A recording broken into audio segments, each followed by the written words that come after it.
సహస్రనామ స్తోత్ర పారాయణం.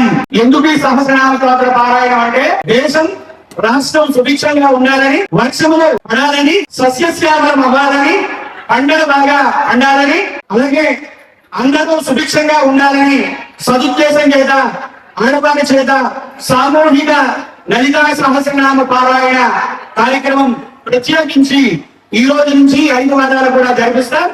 తర్వాత శ్రీచక్ర మహామేరు పూజ, మహా హారతలు, దశమిన హారతలు, అలాగే ప్రసారం, ప్రత్యేక ప్రసార కార్యక్రమ వితరణ జరుగుతుంది. కాబట్టి ప్రతి ఒక్కరూ పాల్గొని ఆ దేవదేవి యొక్క అనుగ్రహానికి బాధ్యులవ్వండి. అంతేకాక రాబోయే రోజుల్లో అక్టోబర్ 11 నుంచి అక్టోబర్ 20వ తేదీ వరకు దేవీ శరణవరాత్రులు జరుగుతాయి. అవి బాగా జరగాలని, నవరాత్రులు బాగా జరిగి దర్శించిన ప్రతి ఒక్కరూ ఆయురారోగ్య భాగ్యాలతో ఉండాలని ఈ ప్రత్యేక పూజా కార్యక్రమాలు ಎಲ್ಲರೂ పాల్గొని చేయించండి.